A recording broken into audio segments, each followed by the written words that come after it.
Señor Ábalos, cuando llegue la sentencia de los ERES, ¿se van a poner usted una moción de censura a sí mismos?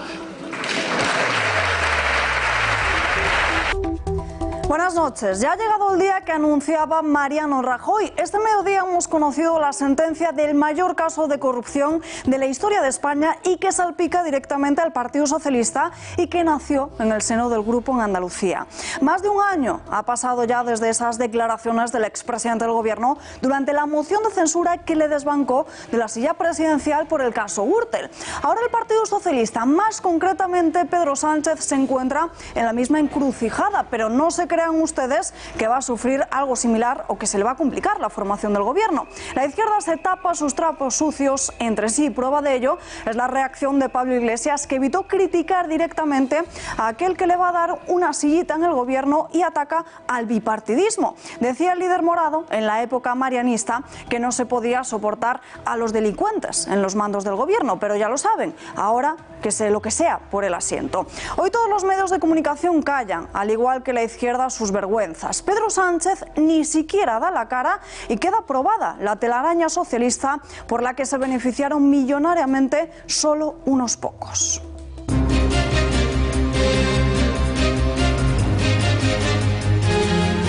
Continúan las negociaciones para que Pedro Sánchez pueda formar gobierno. Esquerra ya eleva sus exigencias a que se le permita a Oriol Junqueras hacer campaña en unas posibles elecciones autonómicas en Cataluña. Al tiempo, el epicentro de las conversaciones está en el Congreso, con reuniones secretas entre Pablo Iglesias y el socialista. Se lo desvelamos todo en unos minutos. La fábrica SEAT de Martorell, en Barcelona, podría decir adiós a la región catalana. Los graves y tensos disturbios tras la sentencia del proceso separatista están poniendo en jaque a empresas, entidades bancarias y también automovilísticas. Desde la patronal COE exigen un gobierno que respete la Constitución. Un gobierno estable que para nosotros, que para los empresarios españoles, aprovecho la oportunidad, tiene que venir de dos elementos, de tres. El primero, de un respeto a la ley, de un respeto a la Constitución, de un respeto a la unidad de España y a la igualdad entre los españoles. Sube el precio de la bombona de butano. A partir de ahora, aquellas de entre 8 y 20 kilos de carga costarán 59 céntimos más, hasta los 12,74 €. De esta forma, se terminan con 5 bimestres de caída. Este precio se va a mantener hasta el próximo mes de enero, cuando volverá a revisarse el coste de estas bombonas. En página internacional, Estados Unidos vuelve a situarse del lado de Israel. El gobierno de Donald Trump ya no considera que se atente contra la legalidad internacional los asentamientos judíos en Cisjordania. De esta forma, todo da un vuelco en Oriente Medio. Hoy el Museo del Prado cumple 2 siglos de historia. En sus paredes albergan más de 33.000 obras, pero solo 1.700 están expuestas, entre ellas Las Meninas y otras obras de Rubens, El Greco, Goya y Velázquez. Fernando VII y la reina María Isabel de Braganza han permitido que hoy este museo sea un referente para los amantes del arte y las expresiones artísticas a nivel global.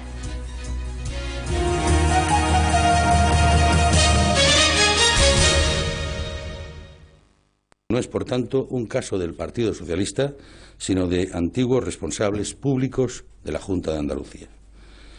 No se atribuye enriquecimiento ilícito a las personas afectadas, al contrario de lo que sí pasó con el Partido Popular.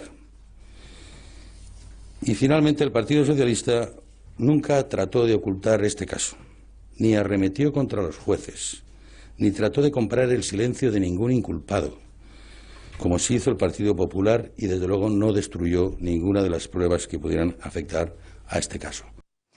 El hombre fuerte del Partido Socialista desvincula a su partido y a Pedro Sánchez de la sentencia de los ERE. Da por depuradas todas las responsabilidades. Se trata del mayor caso de corrupción de la historia de España. Hoy ha sido el momento más esperado por los exaltos cargos del gobierno andaluz que se sentaron en el banquillo de los acusados en la audiencia de Sevilla. Concretamente, se trata de 21 acusados.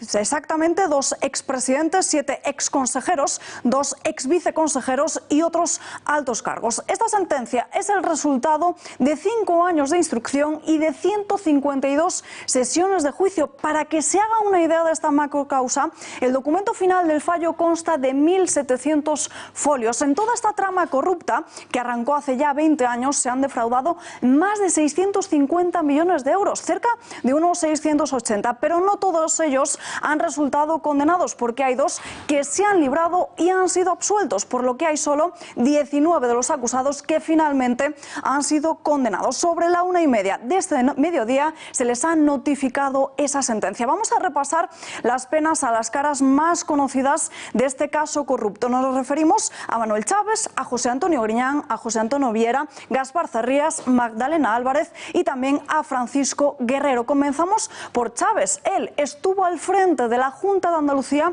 desde los años 90 hasta hace una década, hasta el año 2009. Lo ha sido todo en el Partido Socialista. Exministro, expresidente del grupo, exdiputado autonómico y también nacional. Uno de los protagonistas de la histórica foto del clan de las tortillas ha sido condenado a 9 años de inhabilitación por un delito continuado de prevaricación bajo su presidencia. Se instauró en la Junta de Andalucía el sistema ilícito para utilizar sin controles millones de euros de esta causa de los ERE. Pasamos a ver ahora a su sucesor en este cargo, a José Antonio Griñán, que tomó el relevo a Chaves durante los próximos 4 años, hasta el año 2013. Tendrá que enfrentarse a una pena de 6 años y 2 días y también a una inhabilitación de 15 años por delitos de prevaricación y malversación. Su responsabilidad en el caso fue directa como consejero de Economía y también de Hacienda. Seguimos en el epicentro del fraude y hablamos ahora de José Antonio Viera, que estuvo en la Consejería de Empleo desde 4 años, desde el año 2000 hasta el año 2004. Fue uno de los imputados que más se resistió a asumir responsabilidades durante el juicio. Ha sido condenado a 7 años de cárcel y a 18 años de inhabilitación por delitos continuados de malversación y prevaricación. Continuamos, lo hacemos ahora con Gaspar Zarrías, el que fuese eterno número 2 del Partido Socialista. Para él, inhabilitación, ahí lo vamos a ver, inhabilitación durante 9 años por un delito de prevaricación. Antecesora de José Antonio Griñán, ahora sí vemos a Magdalena Álvarez.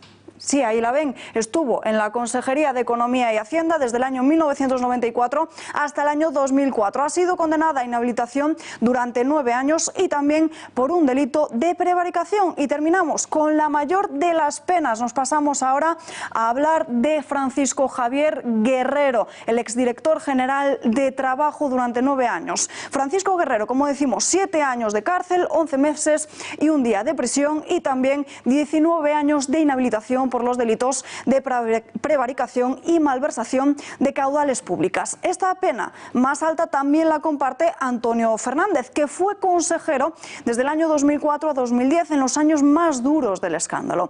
El resto están condenados a 6 y 8 años por delitos de malversación y prevaricación. Los otros, inhabilitación por el delito únicamente de prevaricación. Pero aquí, atención, estos 2 que están viendo han sido absueltos. Estamos hablando de Manuel Gómez y de Francisco del Río, que fueron en su día altos funcionarios de la Junta. Y se trata, como decíamos, del mayor caso de corrupción en España, a pesar de que en los últimos años se ha intentado mostrar, se ha difundido la idea de que en realidad es el caso Gürtel. Uno de los primeros en reaccionar ha sido Podemos, que en vez de atacar directamente al Partido Socialista, critica al bipartidismo. Declaraciones de especial relevancia por ese preacuerdo con Pedro Sánchez. También se han pronunciado Santiago Abascal, Pablo Casado y hasta el que es ya el ex líder de Ciudadanos, Albert Rivera. Todos ellos piden a Pedro Sánchez que dé la cara.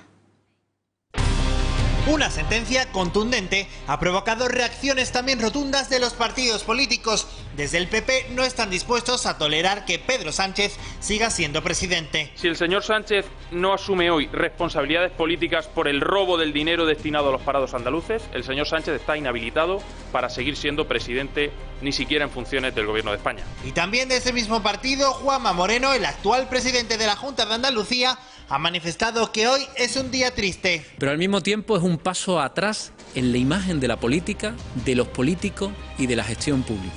Un hecho que nos avergüenza profundamente. Desde Ciudadanos también piden dimisiones y además se atribuyen el mérito del fin de los ERE. Fuimos nosotros los que sacamos de la política a Chávez y a Griñán. Lo hace hoy Albert Rivera, aunque ya lo hizo en los debates electorales del 28A y del 10N. Y Edmundo Val es directo, quiere que se asuman responsabilidades a nivel nacional. Le preguntamos directamente al señor Sánchez si va a asumir sus responsabilidades como máximo representante actual del Partido Socialista Obrero Español. Y le pide a Sánchez coherencia. Que sea coherente con esa decisión que adoptó en su día con la moción de censura, poniendo de manifiesto la corrupción del Partido Popular. Pablo Iglesias ha sentenciado que el bipartidismo ha traído corrupción y arrogancia y que ahora tenemos una oportunidad para garantizar la limpieza de las instituciones. Desde Vox califican al PSOE de ser el partido más corrupto de Europa y al socialismo de gastarse el dinero público en droga. Pero desde el PSOE andaluz defienden... Y la honradez de los expresidentes de la Junta de Andalucía, que como se ha probado no se han enriquecido ilícitamente. E incluso algunos históricos contradicen la sentencia y ponen la mano en el fuego. Y sigo poniendo la mano por Pepe Griñán, en el sentido de que creo firmemente, pese a la sentencia, que no se ha llevado ni un euro a su casa. Hoy también es un día para tirar de hemeroteca. Desde el actual grueso del Partido Socialista en su día creían en la inocencia de Chávez y Griñán e incluso atacaban sin tapujos a otros cuando la situación se aplicaba a otro partido, al Partido Popular concretamente. Es la doble vara de medir de la izquierda. Es el mayor caso de corrupción de la historia de España y también el que ha condenado a dos expresidentes del PSOE. Así lo afirmaba esa misma tarde Pablo Casado y hacía referencia a la moción de censura que se le aplicó a Rajoy en 2018. No conocemos aún la reacción de Pedro Sánchez a la sentencia de los ERE, pero ya en 2016 mostraba su apoyo a los hoy condenados. Escribía que Chávez y Griñán eran honestos y confiaba en su inocencia. María Jesús Montero en 2013 se sentía identificada con los procesados y también les daba su apoyo. Pero el pasado año Mariano Rajoy, el que era el presidente del gobierno, se sometió a una moción de censura impulsada por el PSOE por el caso Gürtel, que logró desbancarle del escaño. ¿Acaso el Partido Socialista, árbitro de la limpieza en esta moción de censura, está limpio?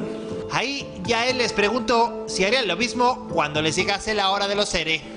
Cuando llegue la sentencia de los ERES, ¿se van a poner usted una moción de censura a sí mismos? Pero Pedro Sánchez, a pesar de estar en un caso similar al de Mariano Rajoy, no dimite, todo lo contrario. Ya escuchaban antes a José Luis Ábalos asegurando que no ataca al Partido Socialista, sino a antiguos responsables de la Junta. Sin embargo, los ciudadanos sí que creen que el socialista debería abandonar el cargo directamente. Así nos lo han contado.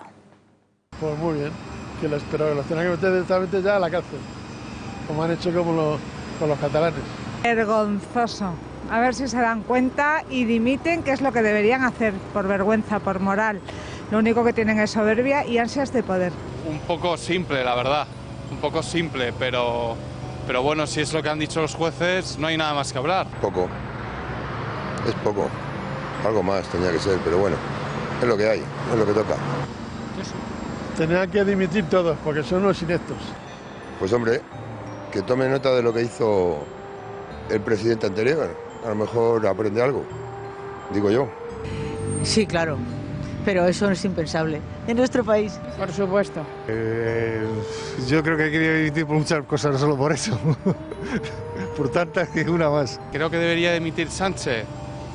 Pues no lo sé, la verdad. Me has pillado un poco ahí. Tienen que formar gobierno primero y luego a ver qué pasa. Por supuesto. El primero.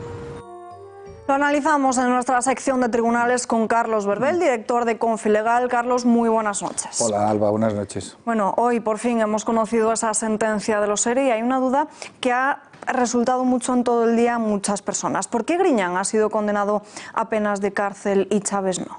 Porque Griñán había sido el consejero de Hacienda entre 2006, me parece, y 2009, y luego fue presidente de la Junta de Andalucía. Y en esa estructura, tanto Hacienda, que es la llave, como empleo, pues se han llevado la mayor responsabilidad. En este caso es un delito de malversación que está castigado con de 2 años a 6 años de cárcel.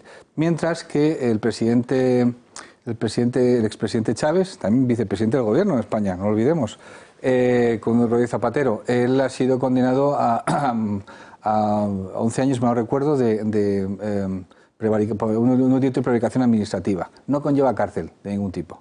Él dio, vamos, en la sentencia te lo dice claramente, yo tenía una lista concretamente, y dice él que él había sido responsable concretamente, dice, la decisión de dar estas ayudas no partía de la Consejería de Empleo, sino que era una decisión política del Gobierno en su conjunto. O sea, le señala particularmente de forma directa a Chaves como el hombre que dio el visto bueno o la luz verde. Pero cuidado, no perdamos de vista una cosa. ¿Cuándo nace esto? Nace en 2009, al mismo tiempo que la Gürtel. Son paralelos en el tiempo. Y es porque un antiguo militante del Partido Socialista de pronto se entera que le están compensando por un despido en un sitio en el cual no ha trabajado. Y de ahí se tiró todo esto. ¿Por qué? Porque en el año 2000, que fue cuando más o menos se montó todo esto, estaba pasando una crisis y el gobierno de la Junta de Andalucía quiso ayudar a los empresarios, a determinados empresarios, para salir de todo esto. Entonces lo que organizó fue un sistema que es completamente ilegal, que lo dice la sentencia una y otra vez, para poder financiar estos despidos, estos EREs y ayudar a las empresas. Pero al final, ¿Griñán irá a la cárcel o puede evitar entrar en prisión? A ver, en stricto sensu, Griñán tiene que esperar ahora, tiene que estudiarlo, y supongo que José María Moedano, su abogado, será recurrir en apelación ante el Tribunal Superior de Justicia de Andalucía. Que esto llevará como unos 10 meses, a lo mejor 11 meses, hasta que se vea la vista. Y luego después, dependiendo de lo que haga el Tribunal Superior de Justicia de Andalucía, recurrirá al Tribunal Supremo en casación, con lo cual estamos hablando a lo mejor de entre 1 año, 2 años y medio más o menos, hasta que tengamos una sentencia firme por lo que respecta a Griñán, que no creo que se conforme, evidentemente. Entrará o no entrará, hasta que no veamos cuál es el camino, no sabremos si entrará o no entrará. De todas formas, 6 años son muchos años, ¿eh? Es decir, es una sentencia muy dura para este hombre. Tiene 73 años. ¿Cómo afecta su edad en entrar en prisión o no? Tendrían que decidirlo. El tribunal sentenciador, el último, tendrá que decidir si está apto para entrar o no está apto para entrar. La gente dice, hablando de Jesús Gil, fíjate, Jesús Gil no entró o entró poco tiempo porque era mayor y tal. Es caso por caso, no hay una respuesta clara. ¿Has cumplido 75 años y no entras en la cárcel? No, eso no es cierto. ¿Se podría pedir el indulto? Sí, claro. Familiares, él mismo, incluso su abogado, podían perfectamente pedir el indulto. Una de las condiciones, bueno, no es una condición esto obligatoria, pero es el arrepentimiento, ¿no? Eso juega bastante a su favor. Bueno, estamos en una visión de como 2 años y medio, 3 años, hasta saber qué es lo que va a ocurrir finalmente.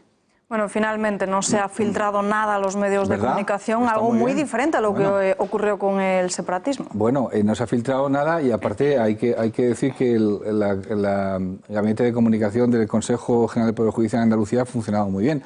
No solamente hemos tenido los 1.871 folios, que es un tocho así de gordo, en cuestión prácticamente media hora, sino que además nos han servido con unos cuadros de las diferentes penas, no solamente las penas que le han impuesto, sino que pedía la Fiscalía, además de un resumen que estaba bastante bien. Recordemos que en este caso los millones defraudados son 680 millones de euros, más o menos lo que tanto la IFA como IDEA, que eran 2 instituciones, 2 organismos a través de los cuales se repartía el dinero sin ningún tipo de control. La policía encontró que había habido 12,3 millones que se habían pagado a intrusos, es decir, gente que no había trabajado en las empresas estas, les han pagado por el despido y demás, que 73,8 millones fueron a empresas que tampoco tenían derecho y que 60 millones se utilizaron para pagar consultorías, bufetes y aseguradoras. Es decir, estamos hablando de 680 millones de euros. Yo hice un libro en su momento, en los años 80, sobre Filesa, y calculamos más o menos en aquel tiempo, en cuanto a comisiones y demás, es algo ya antiguo que la gente posiblemente no se acuerde, pero calculamos que eran 95 millones los que pudieron haber sacado en aquel tiempo, 95 millones. Ahora estamos hablando de 680 millones de euros. Si me vas a preguntar, por ejemplo, que seguramente vas a preguntar sobre el caso Gürtel, que no tiene nada que ver en este sentido, pero son 6 millones de euros, 5 millones y pico, 6 millones de euros los que estaban en juego. Y ya yo he hablado esta tarde con varios abogados, alguno de ellos de Gürtel, y decía, bueno, pero qué injusticia. Digo, tú ya sabes perfectamente que son dos casos completamente diferentes. Dice, por supuesto, pero claro, es que fíjate, estos son 680 y otros son 6 millones. La diferencia es bastante alta. ¿Estos altos cargos están acusados de llevarse el dinero o permitir que otros se lo embolsasen? En todo caso, de una mala gestión de ese dinero. No están castigados, no han sido castigados por enriquecerse, que sí sucedió en la Gürtel, evidentemente, ¿no? En este caso, lo que propusieron o hicieron fue montar un sistema para beneficiar a determinados amigos, los enchufados, los amiguetes, el partido, ese tipo de historias. Entonces, no se puede decir que ellos se hayan beneficiado o se hayan enriquecido fraudulentamente. Por eso de ahí lo de la prevaricación administrativa. Tú decides en un momento dado tomar una decisión que sabes que es mala, que es negativa, y va hacia adelante y perjudica a los intereses generales de toda la población. Eso es lo que se ha castigado. Y en cuanto a la malversación, pues ya sabes, es decir, sabes perfectamente que se han invertido mal o se ha utilizado el dinero público de mala manera. Esto, de todas formas, desde mi punto de vista, es algo con lo que tendrá que apechugar el Partido Socialista. Esto es muy serio. 680 millones de euros es algo muy serio. Yo creo que, en cierto modo, esto sucede porque en el momento en que montan todo esto, llevaban 20 y tantos años ya en el poder en Andalucía y claro, parecía que aquello no se iba a terminar nunca. Entonces, claro, si el poder está en nosotros y hasta el resto de los tiempos vamos a estar en el poder, no nos puede ocurrir nada. Bueno, pues sí ocurre, y en este caso igualmente la justicia ha funcionado y lo estamos viendo claramente. Bueno, ya hay sentencia, ya hay condena, pero la pregunta del millón, ¿se va a devolver esos casi 680 millones de euros? Ya te digo que va a ser que no, porque no hay, como decías tú antes cuando estábamos hablando antes de convención informativo, si había habido, en el caso, por ejemplo, del proceso... Responsabilidad civil, ¿no? Hay una responsabilidad civil, hay una pieza en el caso del proceso en el cual hay cuatro condenados, uno de ellos es Oriol Junqueras, otro es Raúl Romeva y otros dos más, no me acuerdo quién era, no sé, era Rull o Turul. La responsabilidad civil ha sido enviada al Tribunal de Cuentas para que ellos cuantifiquen cuánto dinero han malversado, evidentemente. El Tribunal de Cuentas va a calcular cuánto es y le va a hacer, una vez que el proceso termine, va a tratar de que restituyan ese dinero. Le hacen 4 millones o 6 millones, no me acuerdo cuánto era la historia. Aquí, concretamente, yo no he visto en la sentencia que haya habido ningún tipo de responsabilidad civil. De todas formas, sería difícil, puesto que no se han beneficiado de ello directamente. ¿Es el final del caso? Nunca es el final del caso. Es decir, todavía tenemos, si mal no recuerdo, tenemos 3 bloques. Ha salido, este es el caso político, este es el bloque político, en el cual han entrado todos los consejeros de empleo, consejeros de Hacienda, directores generales, 21, de los cuales, como tú bien has dicho antes, han sido condenados 19. Ahora queda un segundo bloque, que son las comisiones cobradas por mediadores de expedientes de regulación de empleo, que es otro más, y luego queda un centenar de piezas por cada una de las ayudas sociolaborales concedidas de forma irregular a las empresas. O sea, que no ha terminado. Ha terminado, digamos, la pieza estrella. Ahora quedan, pues eso, 103, 104, 105 juicios todavía. Nunca parece terminarse, como bien dices. Carlos, gracias y muy buenas noches. ¿Cuál ha sido la trascendencia internacional de esta trama corrupta de los seres? Se lo preguntamos a Xavier Orcajo, periodista y director de Pulso Económico. Muy buenas noches. Buenas noches, Salva. Pues efectivamente hay un problema con la credibilidad internacional de España, consecuencia de estas sentencias sobre los seres. En Europa se la van a mirar con lupa. ¿Por qué? Porque esta es nuestra prima de riesgo intangible, la que no depende de los mercados, depende de la ejecución de los presupuestos del dinero público, de lo que hacen las administraciones con algo tan serio como los expedientes de regulación de empleo. Y eso pues nos lastrará y nos lo reprocharán, nos lo echarán en cara, como hacía Pierre Moscovici, socialista, por cierto, francés, que, sin ir más lejos, ayer decía, hombre, es que se puede ser serio y de izquierdas a la vez, no es una cosa antitética. Lo que ha pasado en la Junta de Andalucía, 2 décadas de administrar indebidamente el dinero de todos, con pues, el resultado que conocemos, penas de cárcel para Griñán. Griñán, que quiero recordar fue ministro de Trabajo, quiero recordar que él profesionalmente es inspector de trabajo, quiero recordar que ha estado pues 4 años de presidente de la Junta de Andalucía y que ha sido presidente del PSOE. No es que sea un recién llegado, no es como dice Ábalos, estos no sé quién son, no, estos han sido claves en la estructura del Partido Socialista en Andalucía y en esa especie de reparto que ha generado adhesiones clientelares. El segundo caso es el de Manuel Chávez. Manuel Chávez, aún peor, porque Manuel Chávez fue 2 veces vicepresidente del gobierno, no presidente como dice aquí, vicepresidente, también fue ministro de Trabajo, hombre, fue ministro de Administraciones Públicas, presidente de la Junta de Andalucía y en segunda oportunidad también fue presidente del PSOE, así es que no pueden decir que no les conocen, que pasaban por allí. Chávez además estaba en el clan de la tortilla, aquel clan fundacional del PSOE, con Felipe González, etcétera, etcétera, etcétera.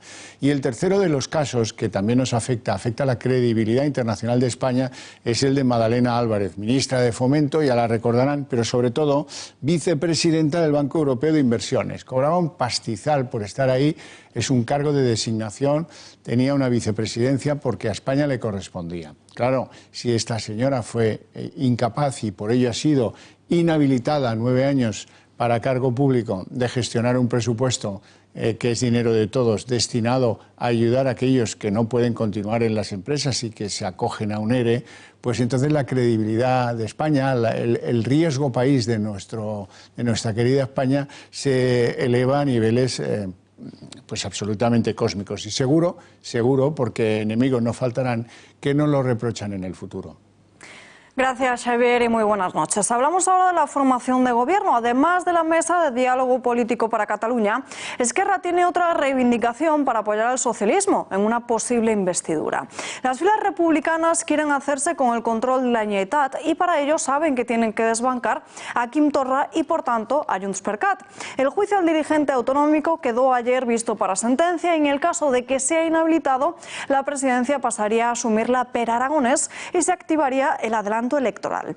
Para esa campaña quiere Esquerra que Oriol Junqueras pueda hacer campaña. Saben que con el vicepresidente asumiendo el mandato no las tendrían todas consigo y por eso expresan su deseo de que Junqueras pueda hacer campaña. El ex vicepresidente en esas fechas seguirá en prisión e inhabilitado. Se reunirá esta semana con Junts per Cat, la CUP, EH Bildu y el Bloque Nacionalista Gallego para buscar unidad en la investidura del voto. Muy discretas están siendo las conversaciones entre el PSOE y Esquerra, pero se están produciendo. Esquerra pone sobre la mesa su propuesta de máximos para investir a Pedro Sánchez y ya se han asentado las bases para continuar negociando. Hay avances, pero aún así escuchen a Guillermo Fernández Vara. El presidente de la Junta de Extremadura dice que su partido nunca gobernará con los separatistas. No contemplo un gobierno con los separatistas. El PSOE no va a gobernar nunca con los separatistas. Nunca, nunca, nunca, nunca. Lo que ocurre es que los separatistas, independentistas o nacionalistas, tendrán que decidir cuál es su posición en el momento de votar una enmienda. Si votan a favor de un gobierno del PSOE o votan con el resto de partidos de la oposición. La cúpula socialista continúa sin contemplar la abstención del Partido Popular como una vía para formar gobierno, a pesar de que sea una de las opciones de las que más se ha hablado en las redes y también en los corrillos políticos.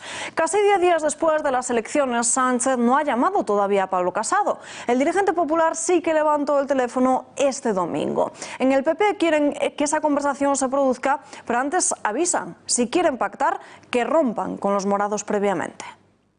Si el señor Sánchez desea algún tipo de acuerdo, lo que tendrá que hacer en primer lugar es romper el que tiene ya con los podemitas y con los independentistas y a partir de ahí pues tender la mano, si quiere, al resto de formaciones políticas que estamos en el arco parlamentario. Para apuntalar el programa y también para organizar la estructura, es decir, para repartirse los cargos y ministerios, se reunieron ayer por la noche Pedro Sánchez y Pablo Iglesias. Lo desveló en exclusiva Fernando Valls, periodista de lainformación.com. Fernando, muy buenas noches. Hola, buenas noches. Sin luz ni taquígrafos, encuentro de los dirigentes de PSOE y Podemos. ¿Cuáles son las líneas negociadoras que se han definido?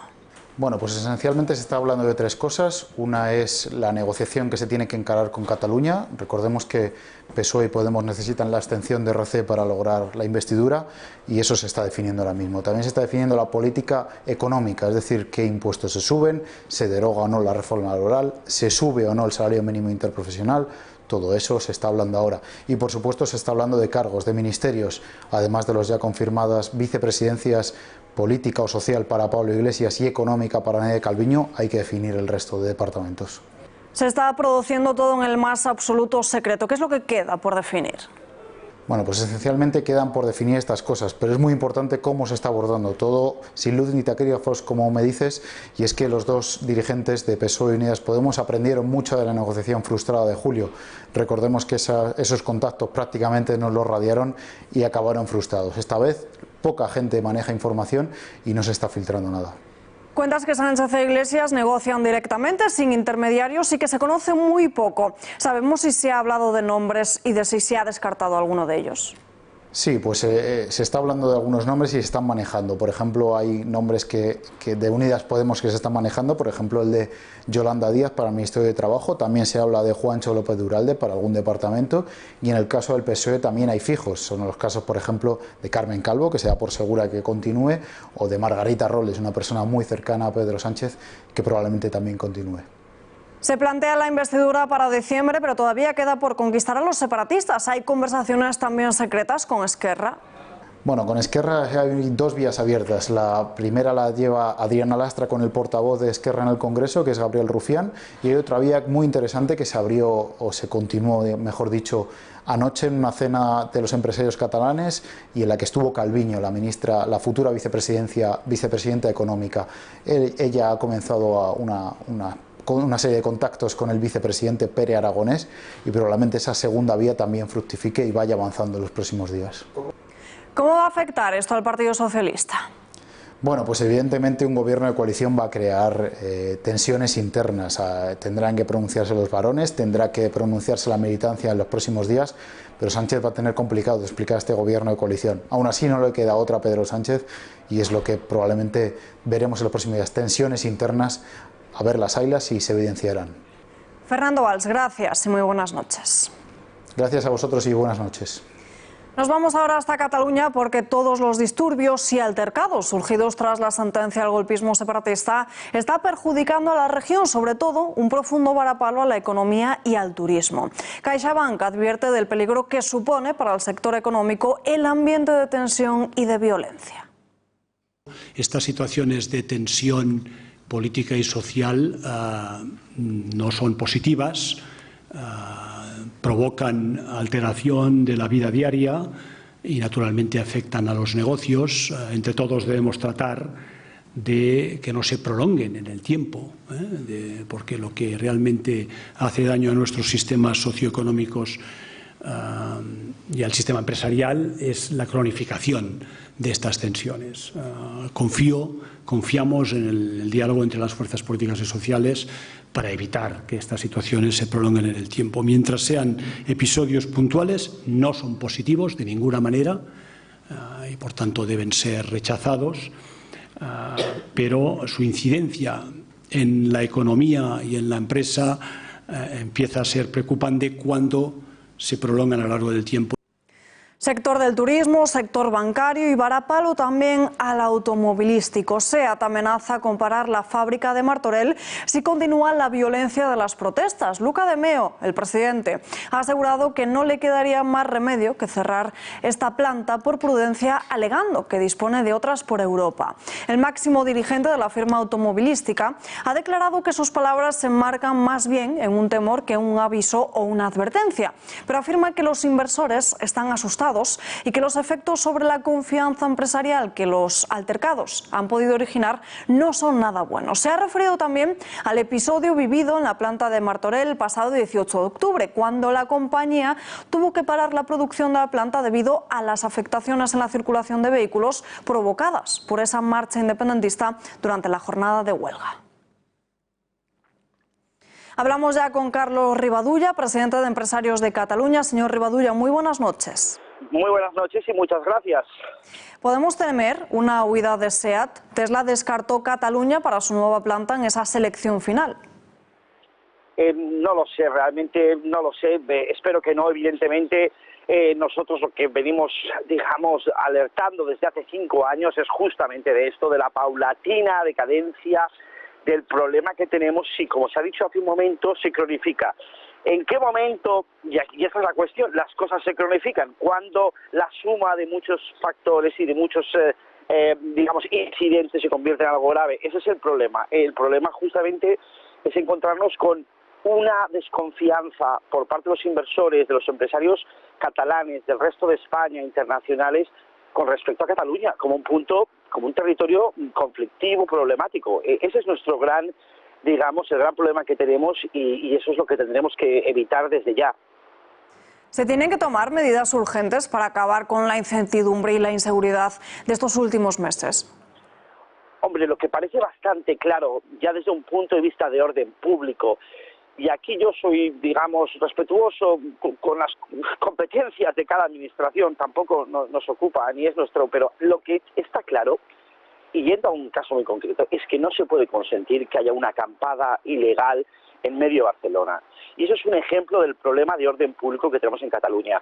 Yo pienso que si la Generalitat, que tiene las competencias con respecto a los Mossos y a la seguridad pública, no hace su trabajo o no lo hace bien, lo mismo podemos decir de Ada Colau en el Ayuntamiento de Barcelona, corresponde al Gobierno central tomar las medidas necesarias, porque es un derecho de todos los catalanes la seguridad pública, la convivencia, la libertad de circulación, la libertad de negocios y la libertad de operar, etcétera, etcétera. No lo sé realmente a quién le corresponda, pero sí que es inaceptable estos incidentes y estos problemas de orden público y problemas de circulación que tenemos en Barcelona. No lo sé, pero que se solucione ya.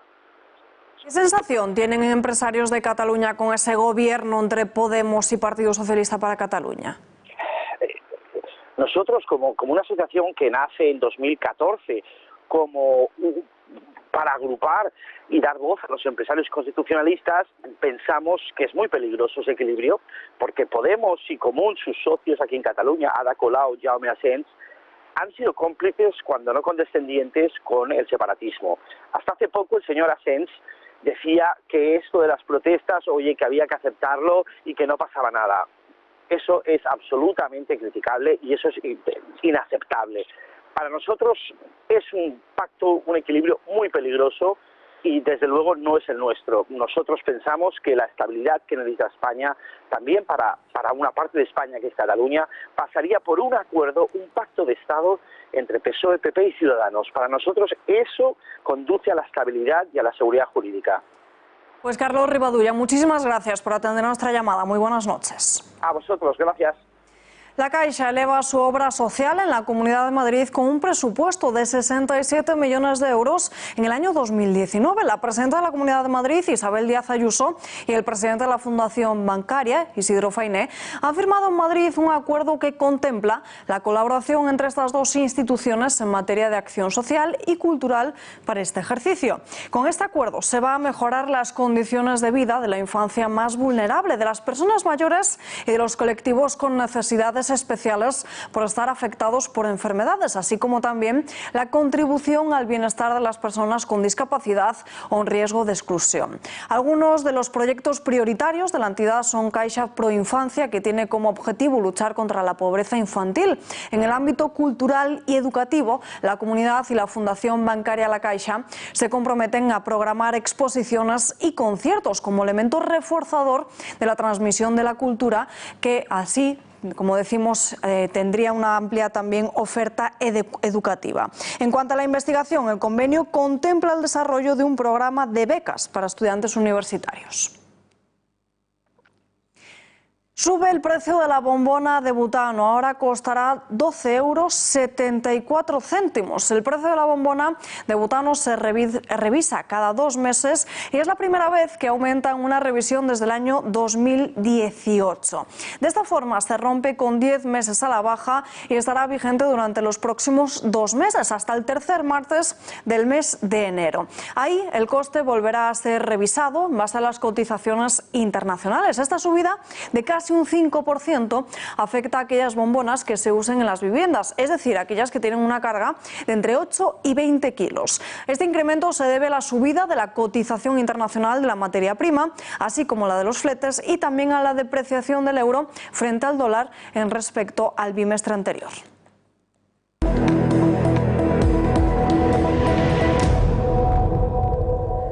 En página internacional, giro de los acontecimientos en Oriente Medio. Estados Unidos cambia uno de los posicionamientos sobre los asentamientos judíos en Cisjordania. A partir de ahora dejan de considerarse ilegales, ya no violan la normativa internacional. De esta forma, el gobierno de Donald Trump se vuelve a alinear con Israel. El secretario de Estado norteamericano Michael Pompeo ha comparecido este lunes para informar de un cambio histórico en el criterio de Estados Unidos sobre los asentamientos judíos en Cisjordania. Ya no serán considerados como una violación del derecho internacional. After carefully studying all sides of the legal debate, this administration agrees with President Reagan. The establishment of Israeli civilian settlements in the West Bank is not, per se, inconsistent with international law. Pompeo ha explicado que este cambio tiene su origen en la decisión de la administración de Barack Obama. Permitía la aprobación de la resolución 2334 del Consejo de Seguridad de la ONU de diciembre de 2016, que considera esos asentamientos como una violación del derecho internacional. Se cumple medio año de protestas en Hong Kong. La tensión continúa y sobre todo en la Universidad Politécnica, donde decenas de jóvenes continúan rodeando el campus. Desde hace ya una semana impiden la entrada y también la salida a cualquiera que no demuestre una razón profesional para entrar en el recinto universitario. Mientras los estudiantes permanecen ahí atrincherados, los agentes esperan, evitando de esta forma los choques ante el cansancio que empiezan a mostrar los manifestantes. La policía ya ha avisado de que respondería con fuego real si en cualquier momento usan armas letales en su defensa de la universidad. La ocupación del campus comenzó a principios de esta semana como respuesta a la muerte accidental de un joven. Todo aquel estudiante que salga será identificado por los agentes y acusado de graves disturbios. En Florida, una pareja vegana ha sido detenida por la muerte de su hijo por desnutrición. El pequeño, de 18 meses, año y medio, solo se alimentaba con fruta y verdura cruda. Nació en un parto casero, nunca recibió vacunas y tampoco nunca ha sido revisado por un médico. Su peso era algo más de 7 kilos, algo muy por debajo de la media. Antes de su muerte llevaba una semana sin comer alimentos sólidos. Solo recibió en ese periodo leche materna. La noche de la tragedia, la mujer amamantó al niño y se percató de que respiraba de una manera un tanto extraña, pero no le dio importancia y se fue a dormir. Al día siguiente el pequeño había fallecido y no se pudo hacer nada por intentar salvarle. Según la autopsia, murió tras sufrir complicaciones relacionadas con la nutrición, microestalosis del hígado y también por presentar hinchazón en manos, pies y piernas. Además, sus hermanos de 3 y 5 años también están en condiciones deplorables. Los padres de 30 y 35 años están en prisión preventiva acusados de homicidio. Se les va a juzgar a partir del próximo 9 de diciembre. El síndrome de transfusión feto-fetal es una complicación de las gestaciones de gemelos que comparten placenta y que puede terminar con su vida. Para tratarlo, hasta ahora se hacía una fetoscopia, que es decir, una cirugía fetal, y se guiaban con ecografías.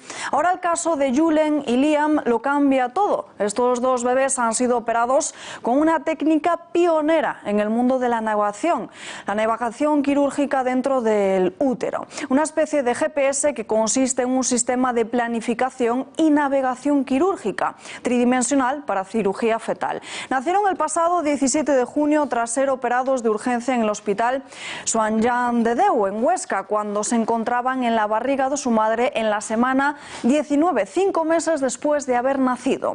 Julen y Liam están totalmente sanos. Ya son 19 intervenciones de este tipo que han resultado exitosas en lo que va de año 2019.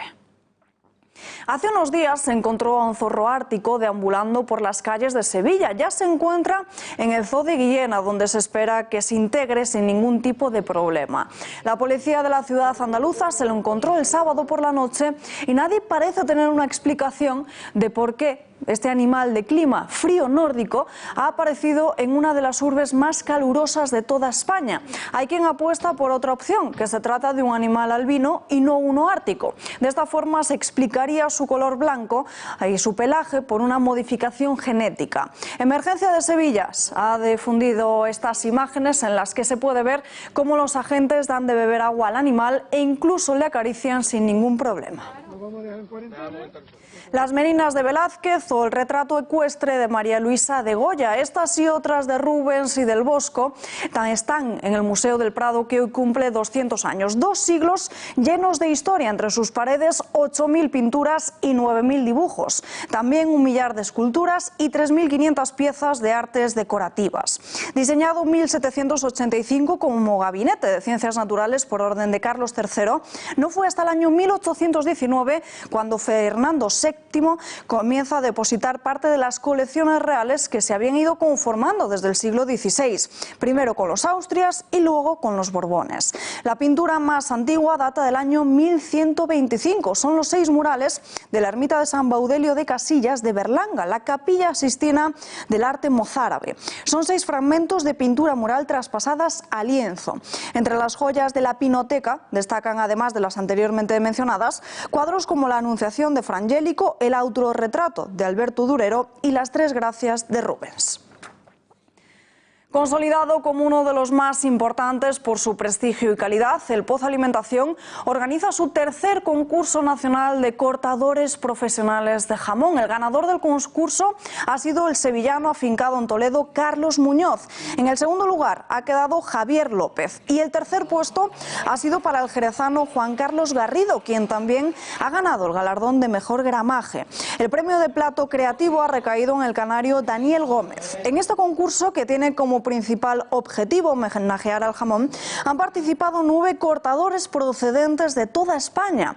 Se han evaluado aspectos técnicos como el perfilado de la pieza, el estilo, el remache y apurado del jamón, también la rectitud del corte, el tamaño y grosor de las lonchas, eficacia y eficiencia, emplatado general y las presentaciones tanto de cada parte como la creativa. Se han cortado jamones legado Gran Reserva. La filosofía de esta marca se basa en ofrecer al consumidor un producto homogéneo de altísima calidad gracias a varios factores, como el hecho de que el Pozo Alimentación dispone de ganadería ibérica propia, desarrolla piensos exclusivos enriquecidos con ácido oleico para optimizar la alimentación del animal y lleva a cabo también un exhaustivo seguimiento de todo el proceso productivo.